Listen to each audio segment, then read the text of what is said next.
one of the things that Sean O'Brien has been talking about, oh, we can work with the Trump administration on apprenticeships. Well, this is a really very clear undermining of apprenticeships by the federal government.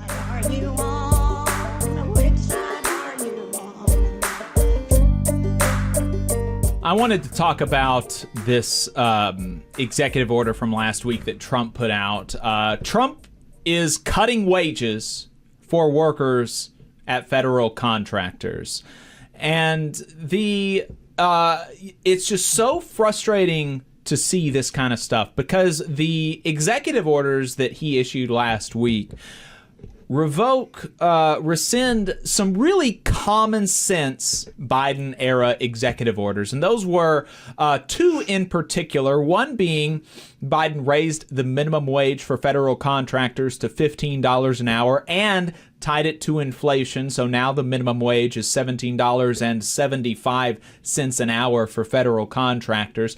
The other one drove federal infrastructure investments towards companies that agree to utilize apprentices and registered apprenticeships, which are really important for ensuring that, we have good, strong pipelines to good paying jobs.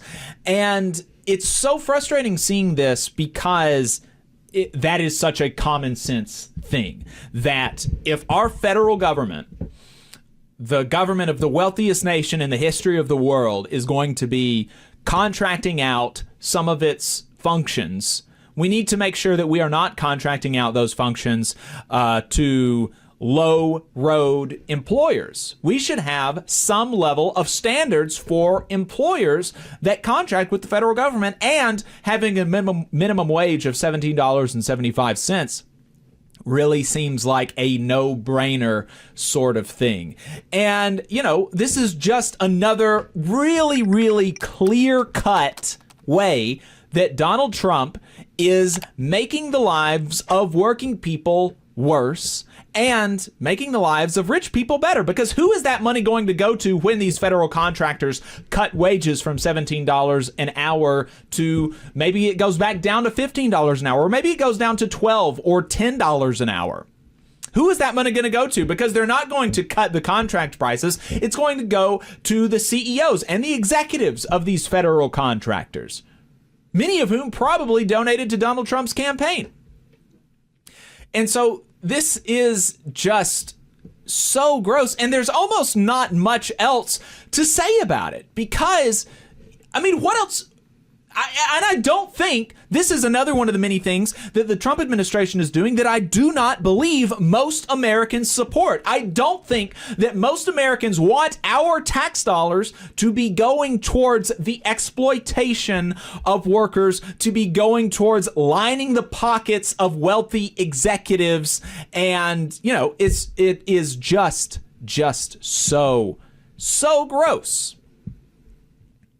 And this is also despite, one of the things that Sean O'Brien has been talking about, we can work with the Trump administration on apprenticeships. Well, this is a really very clear undermining of apprenticeships by the federal government.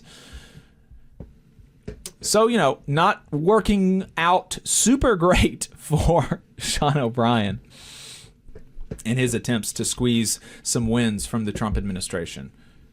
Hey, 5 seconds. Just wanted to say that this is only possible because of our donors. If you want to see more of this, then consider donating yourself at tvlr.fm/donate. Yeah, I don't think it's a very radical idea at all for federal spending to set a higher floor for wages and for working conditions. That if our tax dollars are involved in funding a job, it should be a good job, right? I don't think that's a crazy idea. It's pretty mild, honestly. Right. To think that federal contractors should pay a living wage. And I do think if people are doing work, they should be able to sustain themselves off of that wage. I understand people like to complain about skill levels and competency and things like that. All workers enter into the workplace with different levels of competency, different levels of skills, different levels of intelligence, and different types of intelligence, et cetera, right? We're all different. You know, I get that some workers are going to be more productive than others, quote unquote. Some workers are better at certain things than others. But if you're doing a job that is essential, you should be able to provide for yourself. You shouldn't be in poverty, right? That doesn't make sense. Right. And this is the wealthiest country in the history of the world. We shouldn't have people in poverty, period. But certainly not people who are working, and certainly not people who are working for tax-funded jobs. Right. That is wild. Absolutely wild. Our tax dollars, to, you know, if they're creating jobs, it should be good jobs that elevate the standard. And it's sort of, you know, to go back to what you mentioned in last week in Southern Labor about that state representative, Ben Harrison. Yeah. Who he was actually against giving teachers and state employees in Alabama paid parental leave because it would make some companies look bad. Mm-hmm. And employees at those private companies that don't have paid parental leave were going to start asking questions and wondering why they don't get that benefit. Right. But dude, that's kind of part of the point, right? Like, it's to raise the level, the quality for everybody. It's very, very interesting. Yeah.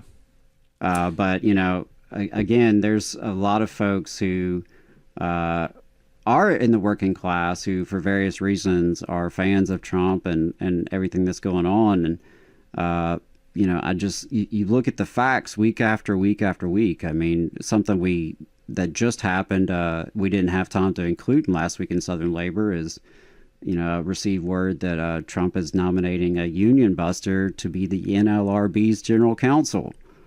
So how does that help working people? Mm-hmm. You know, a union busting attorney from Morgan Lewis is going to administer labor law in this country. That's who we trust, right? I mean, that's pretty bizarre.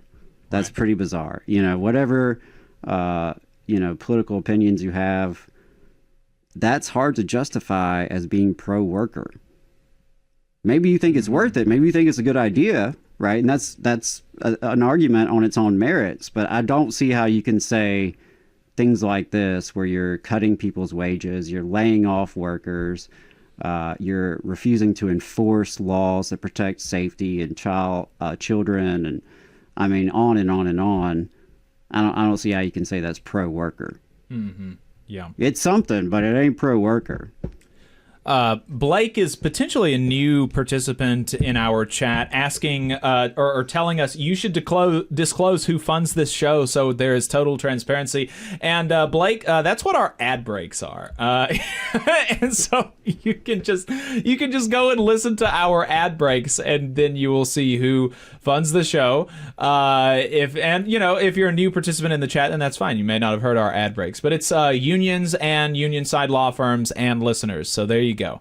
Not George Soros. I have never encountered him. Unfortunately. And the funny thing is, I've been doing organizing work and attending protests for over a dozen years now. No one has ever sent me George Soros's number. He's never reached out to me. I've never gotten these checks that are supposedly going around. Like, I mean, if you listen to right-wing radio, all these folks are getting paid, but yeah, I've missed out. Evidently, we have missed out on that. So yeah, it's a real shame.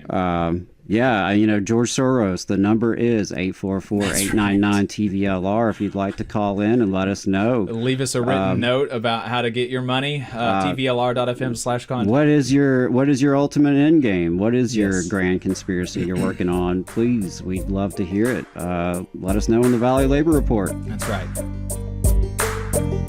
You just saw a clip from the Valley Labor Report. We are live every Saturday morning from 9:30 a.m. till 12:30 p.m. And we pride ourselves on keeping all of our content free to everybody so that we can talk to as many working folks as possible. If you support the work that we're doing, you think that it's important, you think that it's good, then consider making a monthly contribution to the project. And you can do that on our website, tvlr.fm.